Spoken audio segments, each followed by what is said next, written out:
Good afternoon, everybody. Welcome to this week's Instagram Lives. Today, we are being graced with the presence of the lovely Emily Deacon. We are going to be having ourselves a lovely show. Emily is a fellow life coach, just like myself. So we actually met on the same course and have been helping each other ever since we met. So it's going to be super fun to chat to her about her journey and what she thinks about this whole dilemma and everything like that. Otherwise, I hope everyone's enjoying the sunshine wherever you are in the world. London is stunning. Been in the park today, feeding the ducks and all that sort of stuff. So yes, hello from Newport. Oh, hello D1168. Hello from Newcastle. Hello from London. So yeah, we're gonna have some good chats today with Emily. She's gonna give us her lowdown on her views and stuff on coaching and how maybe some little tips on how we can sort of help ourselves through this time. Thanks, Gems. Yeah, I know it looks good, right? It's Emily. Beth did a good job. So yeah, I'm going to bring Emily on now, and we can get her in some chats. So yeah, fingers crossed this all works. Wi-Fi's been a bit dodgy recently, so yeah, we'll see. But if anyone has any questions for Emily, then go ahead. Hi, Emily. Hi, Jack. How are you? Good, thanks. How are you? Good. I feel slightly sick. You're sick? Why do you feel sick? In a sense, I sort of feel like just before the first time I uploaded a video to Instagram, so it's good. It's good stuff. You know what? Stepping stones. For everyone that doesn't know, yeah. Emily was a little bit nervous about posting her first video on Instagram about 3 weeks ago, and I just said to her, "What are you afraid of?" And then you've posted like 10 ever since, and so there's clearly nothing to be afraid of. So yeah, it's good. But anyway, welcome to the Instagram Live with me. Thank you for coming on today. Have you been out in the sunshine? I went for a run at lunch, Good. Which I sort of regretted because it was just so hot. It's like it's not enjoyable running in 24-degree heat, but I might go for a walk after this. It's just so nice. I think I'm actually going a bit into holiday mode, but I'm trying to. Perfect. Yeah. Well, when the sun's out, you can't really ignore it. So, Emily, for the benefit of everyone that doesn't know who you are, would you like to introduce yourself and tell us all about you? Sure. So, Emily, as you know, I've been in business development for about 8 years now, which is a bit crazy to say, actually. And kind of that whole time, I really enjoyed it. You know, it's meeting new people, it's solving a problem, a lot of the stuff that's kind of married with coaching. But I sort of always had this itch that I wanted to do something that was more, I guess, directly sort of helping people. Yeah. So then I discovered coaching about 1.5 years ago. That was actually basically from listening to this amazing podcast that I always go on about called Unfuck Your Brain. I was kind of listening to, yeah, it's just so good. She has a lot of thought work, which is has inspired a lot of my videos actually. And I was kind of in a job that I wasn't really enjoying, so I was listening to her basically every day just to kind of build myself up to being in the office. And then I remember listening and thinking like, oh my God, this is a job. Like helping people like this is a job. So straight away looked it up, found the coaching academy, as you know, and yeah, the rest is history, really. Fantastic. Good stuff. Yeah, because I was just saying before you came on, you and I met basically, well, we didn't meet at the coaching academy. We started around the same time, didn't we? We've sort of been on this same journey together, which is really, really nice. And for all the viewers who don't know what the coaching academy is, it's essentially the school which we both went to learn how to be wonderful life coaches, and it gives you a really good foundation to essentially take what coaching is and then expand it to what you want to do going forward. So, you know, for example, in my side, I want to study and be an expert, if you like, in mindset coaching. So, you know, I've got a long way to go before an expert, but it then helps sort of tailor the way that you then coach and who the clients you get and the sort of the strengths that you can bring to other people's lives. So, Emily, what are your strengths? What do you like to bring into other people? What do you think people come to you for? Sure. I think it's interesting. I feel like we've both got similar coaching interests. We just call it something different. So your mindset, I've called it mentality. But I think I've just always been, you know, quite a positive person. One of my friends in particular was like, I think you're too positive, you know. And I just, no such thing. I know. I don't think so either. But I guess I just naturally kind of probably see the sort of good and strengths in other people and really believe in them. I know that sounds a bit sort of wanky, but it is the truth. No, absolutely not. I think that you've got to believe in, if you believe in yourself, then there's no reason why you can't believe in other people. And I think that's what a lot of people get confused about with coaches, because as you know, and for the people listening, we are people that we haven't been through what you're going through. We're not sort of mentoring you through something. We're not holding your hand. We're not going to show you the way. But what we are really good at is actually sympathizing with you, listening to you, and understanding that what you're going through is possible to get through. You just have to have the right tools, the right opportunities, the right options. And sometimes people don't understand there is actually another way around a brick wall that's standing there in front of you as an obstacle. And that's our job, to make that a reality. And then when you're on the other side of the wall, you see these clients' faces go, I know. Oh my God, that actually works. And so then they can go on and do it by themselves. And it's great. And it's as you know, it's the best feeling when someone has a problem and they come to you, and then you solve it with them, and then they can go on and basically figure it out with the rest of their life by themselves. No, it's fantastic. It's really, really. I think sometimes also what's interesting is when they come to you thinking they want to talk about one thing, and then you just ask a few questions, and then it just like, oh, actually, no, that's not what I want to work on. It's actually something completely different. And then, so I quite like to, so even for example, say if someone comes to me with career change, I do like to just prod around a bit and see what's going on in the rest of their lives, because sometimes they think they want to do some really big change, but actually they might just need to do something kind of improve somewhere else. That makes sense. I think so another one as well. Oh, sorry, you go. I was going to say, no, what was it for you that kind of gave you because obviously when we start this journey, and for those that don't know, when you start becoming a life coach, you have to do a lot of soul searching on yourself, because, it's like, and we use this expression a lot, as you know, Emily, but like it's if you want to become maybe a personal trainer, you're not going to just then go and sit on the couch and eat biscuits all day. You're going to start getting into training, so you start learning about the industry and you do a lot of soul searching. What was it about your journey becoming a life coach that made you the person you are today? What is the biggest sort of takeaway that you've sort of gone through that you're like, yes, that's now what I love living by? Big question. No, sorry. No, you can see. No, I thought I was obviously kind of thinking of some things that I've learned, and I think one of the biggest ones, which is kind of related to psychology, is the stories that you've been telling yourself since a young age about so many different things. So the power of those really, and also, so there's one layer, so that's when you actually know what the story is. So for example, I'm trying to think. Actually, one that resonated with me, which is just a bit silly, is like, oh, I'm clumsy. So when you're little, you might just be a little bit clumsy. Then your parents tell you you're clumsy, and then you sort of keep saying it to yourself almost. And it's like self-fulfilling prophecy. But think of that, but on such a bigger scale, about something more serious, and imagine the detrimental impact that can have. Yeah. And then the fact that so many of these stories are going on and we don't even know about it. That just kind of blew my mind. And I think I'm now, especially with, as you said, like the social media, the business building, whenever I come a bit up against a block, I have to, as you say, do some soul searching and think, right, why do I think this about myself? Why do I think I can't do it? Yeah. And it's a good question. It's a great one. And as you said, when something happens to someone in life, and it's that typical. The way I like to describe it is Caroline Dweck wrote that book called Mindset, right? And it really changed my mind on the whole thing when I read the book, because she breaks it down into two very simple processes. You're either someone who's got a fixed mindset, or you're someone who's got a growth mindset, right? There's no in between. There's no left and right. That is two things that you have in your brain, right? Now, everybody is one or the other. We're a mixture of everything. But what stops us being able to fulfill our whole potential is when we have something that we are fixed mindset on. So, for example, let's say I want to be an astronaut, right? There's nothing saying that I can't be an astronaut, apart from the fact that I think I can't be an astronaut. Simple as that, right?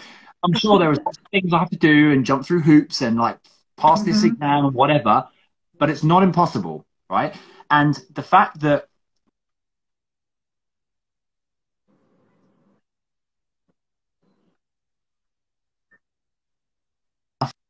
because maybe at one point along the way in the distant past, they've been told they're shit at maths. And so therefore they've got this mindset like, oh, I'm bad at maths, I'm bad at maths. Actually, if you were to fast forward 20 years to now where you're an adult and you actually picked up a maths book and learnt it for a specific reason, you'd have more of a motivation to want to learn maths and therefore probably would actually do well at maths to then pass the test of a national. Really random example, but no, I like it. When you go from a fixed mindset through to a growth mindset. And the growth mindset's beautiful because it's like planting that seed of like, I can do this. Nothing's going to stop me. And the great thing is when we're kids, we try everything, right? We try absolutely everything, you know, and the reason we do that is to figure out what we like and what we don't like. But what's to say we don't like something as a kid that we then do like as an adult? But our minds are instilled that we can basically, that we're put back into that place where we were when we were 7 years old. And it's like, no, I didn't like football because I didn't like the ball. And so therefore I'm never going to play football again. So yeah, that's it. So I've seen what's the book called? It's called Mindset, and it's by a lady called Caroline Dweck, Dweck. Yeah, it's a great book. Definitely order it. It's awesome. So yeah, and so it allows people to sort of go, you know what, that was then, this is right now. Am I able to? Of course I am. You know, everything's possible. There's nothing in life you can't do. You just got to apply yourself and have the right, you know, availability, you know, right resources and availability to actually do it. And the attitude as well, I think, is a big part of it. I mean, I'm sure you found with your own attitude going into coaching changed, you know, how much it's changed sort of looking at the world in a different way. Oh yeah, completely. It's exactly as you said. Like, I do feel like potentially I'm not going to say lucky because you've chosen to be this way, but the fact that you know that you can do what you want, you go after it. I think that's brilliant because I think a lot of people don't actually really feel like that, even though, as you say, there's actually no reason to. And I think if anything now, I've definitely got more of that mindset. Whereas before, I mean, you know, I've always kind of enjoyed my career, but I had this thing in my head. I was like, what else can I do? Am I just going to be in sales forever? Is that just me now? Because it doesn't really feel right. And now I think, no, you can absolutely change what you want. I know also, just sort of random little extra bit, there's loads out there about how even when you get to a kind of certain age, people think, oh, I'm too old to do this. But that's just completely not true either. You can even be 80 and be like, sod it, I actually want to do this new fun thing now. And yeah, and I think especially people our age, middle age, whatever you are, really need to realize that, without going too sort of philosophical, but it's just the one life. So if you want to do something, just bloody do it. Absolutely. It's like a great example is, you know, you and I have been speaking for months about, you know, different types of coaching and we've both helped each other with certain aspects of things. Like clients that I've had, I'm like, oh, it's a bit confusing. I've asked you and vice versa. And, you know, the one thing that recently you've gotten into is obviously your social media presence. And I think that I've always been on social media as a whole, but I also took a big break for like almost 2 years. It was 18 months, 2 years back in 2017, 18. I just stopped using social media because for me, it was just not healthy, and I wasn't life coaching properly back then, and it wasn't really me. I've now come back on it, and I now have a purpose to be on social media, and it's to spread, you know, messages, positivity, coaching methods, techniques, things that people can actually use and have value for. And that's what the videos you're doing at the moment are wicked. Like, if anyone hasn't seen Emily's video, go on a page and have a look at the last 5-6 videos she's posted. They're really, really, really insightful. And they're really good. And it's the sort of thing where you can watch. And even as a fellow coach, I'm like, oh yeah, that makes a lot of sense because it's coming from somebody else's perspective. So yeah, keep doing those. They're nuggets of knowledge that you need to keep putting out. Good. Yeah, so we'll deal with a 5 minute long. Exactly, of course. So in your opinion, right, what do you think the biggest issues or the biggest challenges you're finding with your clients currently and people that are maybe coming to you during this whole lockdown thing? Is there a theme that you're seeing with people that are maybe having struggles that we could maybe voice now and see if other people are maybe having the same problems? I guess people are having generally more time to think now, which is good, which lends itself to coaching. But I think with a couple of clients recently, they don't feel like it's the right time to implement things, I guess, because it feels like it's not sort of normal life, but they can't actually then sort of action what they want to do. So a couple of them wanted to talk about career change, but they've got this kind of mental block because it's like, well, I'm furloughed, I'm kind of stuck inside, can I really do anything anyway? So yeah, I think that's been the main thing. I'm trying to think if there's anything else. It's that kind of thought process of life's now very different to what it ever has been. And so I think a lot of people are used to the routine of, you know, life, work, you know, friends, family, you know, all their routine has just basically been thrown up in the air and it's buggered basically. And what a lot of people need to maybe just remember is that things will go back to normal one day. They will, right? It's just we don't know how long that's going to be, right? So when we're looking at things that are happening in our lives, we can't control that. We cannot control when the government can let us go back to normal, when the virus is going to be cured, all that. Can't control it, right? So therefore, why worry about it? Because it's just going to cause higher levels of anxiety. So what we can control, right? What we personally, humanly can control is what we need to work on, which is our emotions and our feelings and reactions towards things. And as you said to yourself, people that are maybe having time to think, maybe are sort of thinking, oh, shit, I've actually got time to do things now, and maybe starting to think, what more could I do with my life, or what else have I wanted to achieve, or what could I do that I've got all this time on my hands? So yeah, I think that, you know, I'm getting similar sort of requests as well from various people. And I think the one piece of advice I'd give anyone watching that wants to sort of implement a bit of that wants to sort of maybe look a bit further out of their life that they're having at the moment, is just to like write down all the things that in life that you're enjoying right now, and the things that you would like to achieve, and see if there's a correlation between them, right? And if there's like correlations between the things you want to be and the things you're doing now, focus your energy on those happy things, those things that are making you feel good right now, because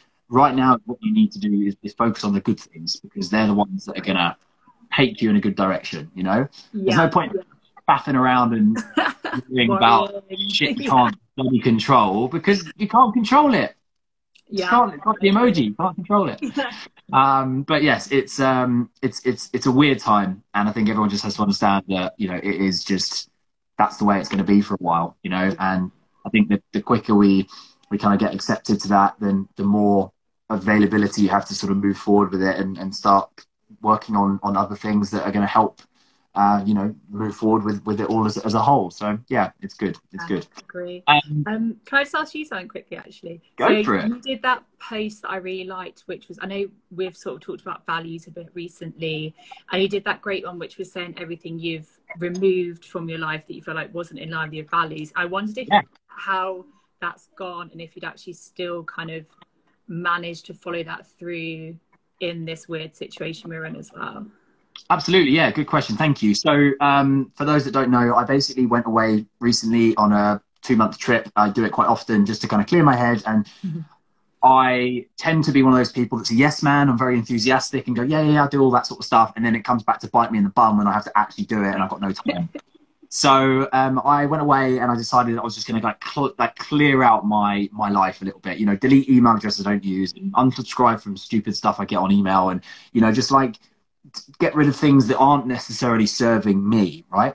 And I wrote this list, and I posted my list a couple of weeks ago, and it was just things that make me feel good, right? And things that I recognized were things in my life that got me in a good place. And whenever I felt a bit like, yeah, I did them, and I felt good. So I recorded these and put them down, and I have followed a lot of them through. There's obviously restrictions in place with things like, I love to travel, I can't do that anymore. Or, you know, I said I'd like to spend more time with my family, but again, can't do that because of restrictions. But like, as a whole, yes, I've kept up exercising almost every single day. I have really restricted my drinking. Like, what was one of the things I didn't do when I was away, which I've done many times before, is like just drunk and had a good time at a beach party. Hardly drunk. Literally, I think I had 2 nights in 2 months where I drank. So I've kept that up. I haven't been drunk while I've been in isolation. I've been able to read a lot more. Again, that was one of my target for this year is to read 20 books. I'm already on 18, so I'm going to go for the big 30. Yeah, you know, reading more. Like, so in a nutshell, yes, I have kept my my structure of the things that I value and the things that I like. And the reason I've done that is because they mean a lot to me. And I think that as soon as you start introducing other things into your life that don't mean necessarily they don't fit in with your, how do I put this? It's like you're on a road, right? It's like you're on the motorway, you're on the M1, right? And you drive into wherever you're going. And then there's all these signs that keep popping up that's like, ooh, naughty McDonald's, or ooh. Junk food. Yeah.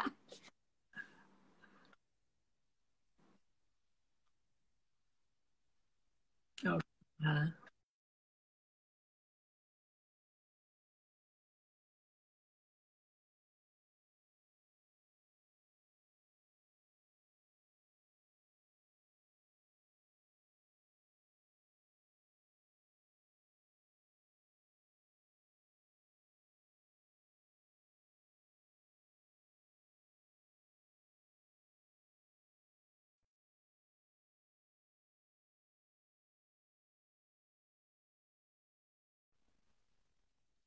Okay, guys, I think we lost Emily for a second. I'm going to bring her back in just a minute.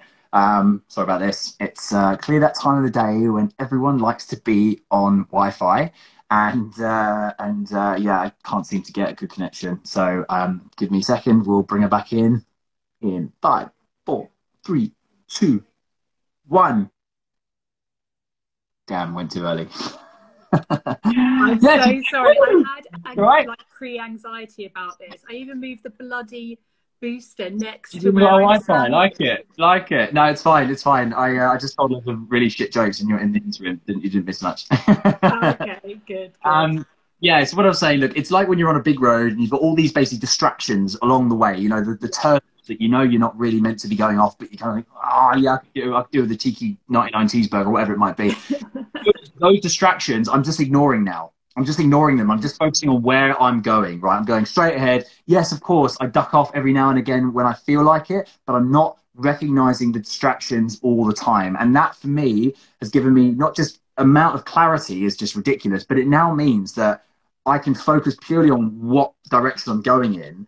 And it means that anything that comes my way, like if I suddenly see a sign for like, oh, 6 months working abroad doing like fruit picking or something, I'm like, doesn't actually take me to where I'm going to go, which is to be a life coach. Yeah. No thanks. That's an opportunity that I have to take up another time. But if I see a sign that's like, oh, working with some really cool people or doing like a course in this or whatever that's going to keep me on the same path, 100% take that exit, go and check that out, and then come back and do your thing. So yeah, in short, my values have been established for quite a long time. It's what got me into coaching in the first place, knowing what my values were. It was a fucking revelation.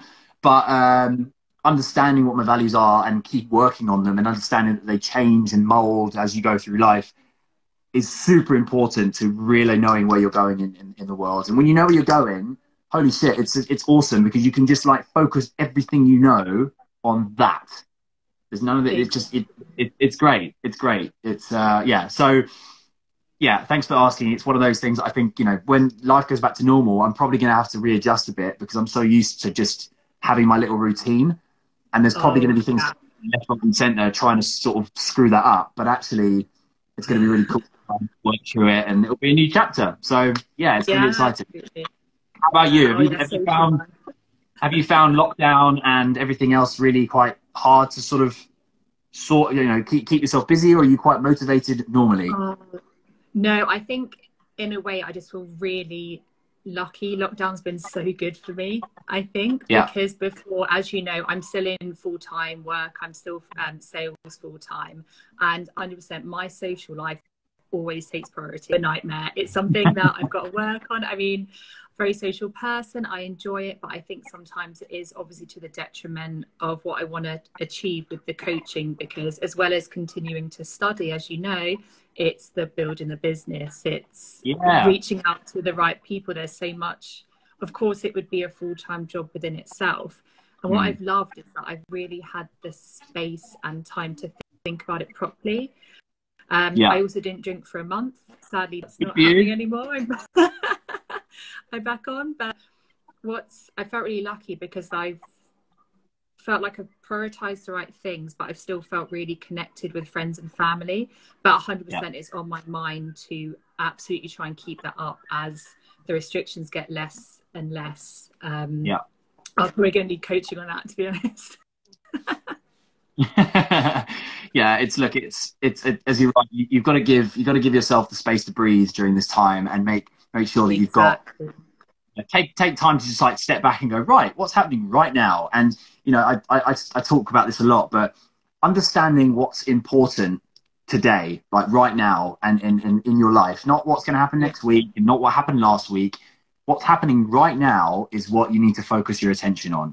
That's where you can be the most productive, you can be the most focused, and you can get the most done, because it's what's important to you. It's that whole thing of, when you write a to-do list, you always look at the thing, a to-do list, and you always know there's that one thing that you're like, oh, I really need to get that done, but you don't want to, because it feels like it's a big thing. But as soon as you get it done, you feel awesome, right? You feel amazing. So I would always say, look at the to-do list, and it's like, what's his name? Is it Brian Tracy? Eat That Frog? Is that the book?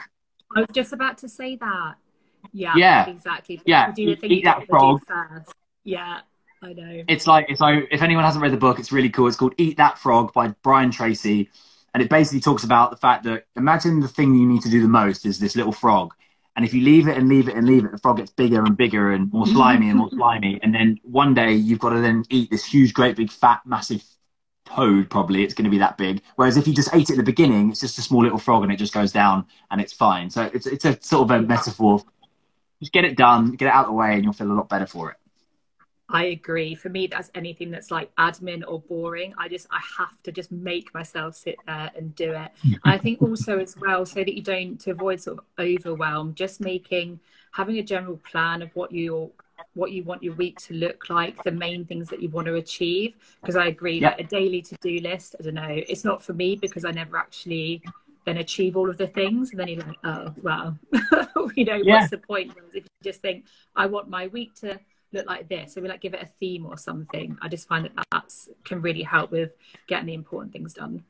Absolutely. It takes time and takes trial and error as well. I'm sharing what works for me, but it won't work for everyone, and I think that the more you try different things, the more you work on how these work, and what doesn't work is almost as important as what does work. You learn as you go, and it's wonderful. So I have, my calendar is just a sea of different colors of different things. So anything to do with coaching's a certain color, to do is this color, reminder for someone's birthday is this color, whatever it might be. So my calendar's like a kaleidoscope of colors. Whereas I love color coding. Literally, color coding, it's great. It works for me. It's perfect, because I can then look at it and go, I know that the red stuff's important or the blue stuff's important. I know other people that look at my diary and they're like, whoa, and it blows their mind, because they don't get it. So for them, it wouldn't work. So it just takes practice and trial and error to figure these things out. So it's good. Now, Emily, as tradition, I've got a set of questions that I'd like to fire your way for those that maybe don't know you a little bit more personally, so we can get those fired off. But are you ready? Are you happy for me to give you some 15 questions, quick fire? Yes. Perfect. Okay, right. Here we go. Are you ready? Favorite Deliveroo or takeaway? Pizza Poloni. They've got vegan cheese that's not disgusting, so I would recommend for any vegans. Yeah. Good. Like it. All right. What is the place that you're missing visiting the most in London? Oh, in London? Yeah. Where are you, on your day-to-day when you're doing your thing? Where are you open or not open? This is so lame, but I really miss swimming. I just miss swimming at the gym. Yeah. Oh man, I miss the pool. Pool's a good one. What is your favorite app that you're using at the moment? Favorite app? Do you know what? I'm not really. That's bad. Just that's fine. You don't have one. That's cool. Yeah, no, none. That's all good. Okay, what is the best thing that you've made in lockdown? Could be anything. What have I made? Oh, you might be able to see kind of behind me. So this is why I also like the color coding. I've basically made so each colored sheet represents one sort of, I call them life bucket. And then the sticky notes are a little to do thing, so that I have to look at it every day when I wake up. The thing Like is that. now I really like to that. see it. Yeah. I feel like we might have to have a session so you can teach me how to do that. I like that whole thing. Color coding is my thing. I like it. Good, good. Yeah. What's the best Netflix series you've been watching so far? Oh, so actually, so Ozark obviously was brilliant first series, but for anyone that wants something light-hearted, Race Across the World on BBC is so good. You can basically like live vicariously through the people. Do you want to know a secret? I applied for the next season. You'd be so good as well, though. I feel like my knowledge of travel and like my tenacity and sort of a bit of luck might actually get me there. So yeah, that's so funny. I didn't know anyone else had seen that. Yeah, it was good. It was good. So good. Yeah. Yeah, the applications are still open, so have a look at it. If anyone wants to race around the world and get paid for it, or not get paid for it, but you get money at the end. It's a good show. It's a good show. What's the hardest challenge? Have you been nominated for any challenges? Oh, like the Instagrammy challenges. To be honest, I'm so naughty. I just ignore those kinds of things. So I'm gonna say no. Oh dear. The next challenge I get, I'm coming your way. You know that. You've just set yourself up now. No, I'm sending them your way. I watched your lives before and like 1,000 squats or something horrific.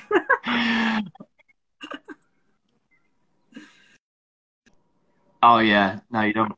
They're hectic. They're too hectic. Yeah. What is the best book that you've read recently that and what has it taught you? Oh, hang on, I can grab it. Done. Yeah, that would be that. You can show everyone.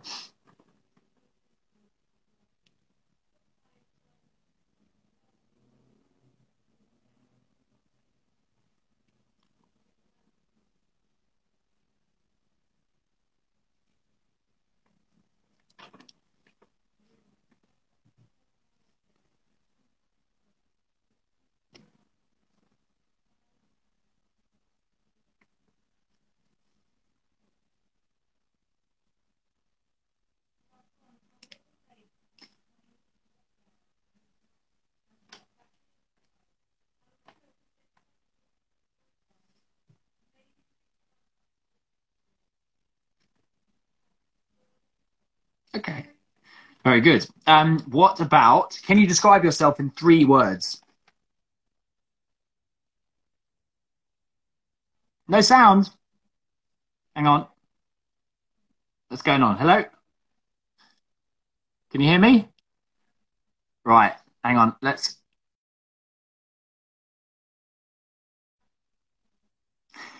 We're going to try for a 3rd attempt. Sorry, everyone who's watching. Try for a 3rd attempt. We'll get these last few questions done, and then hopefully we'll be able to finish the live with a bang. Let's see if we can get Emily back on.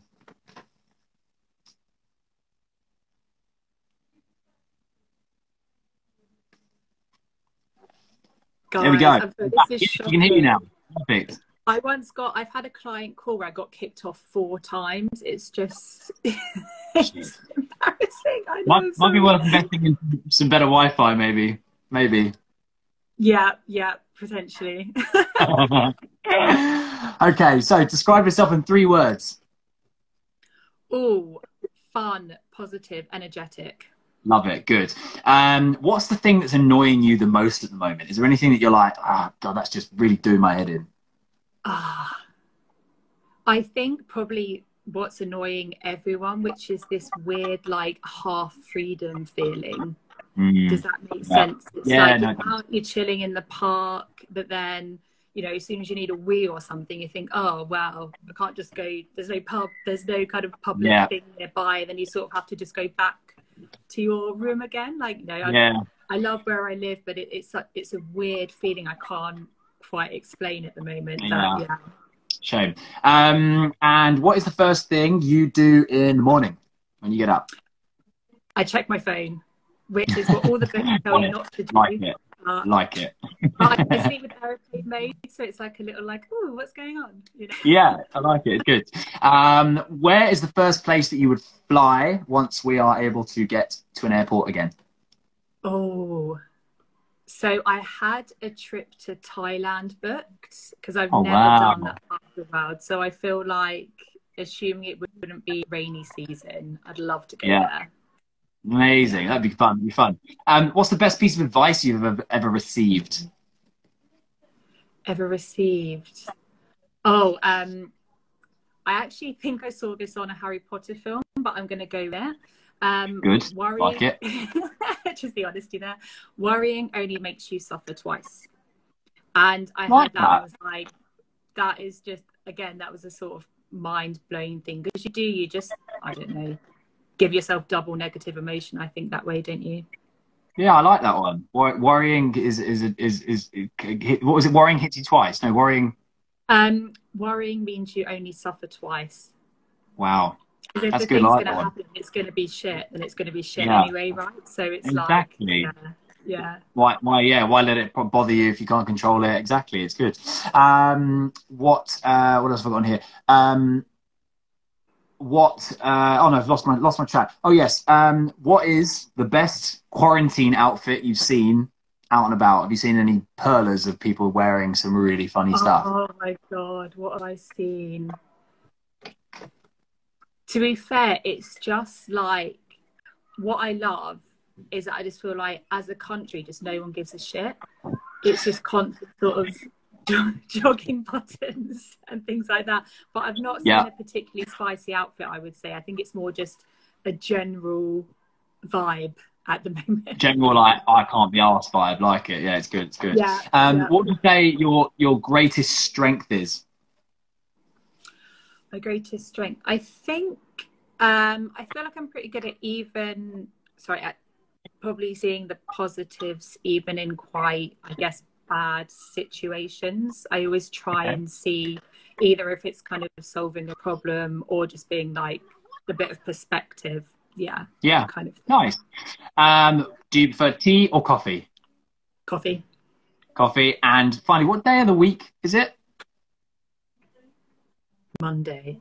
Is it Monday? I love how every single person I ask that to has to think about it. They're like, it's Monday. It's definitely Monday. Perfect. Amazing. Yeah. Emily, it's been an absolute pleasure having you on today, and thank you so much for spending your evening with me and everybody else watching.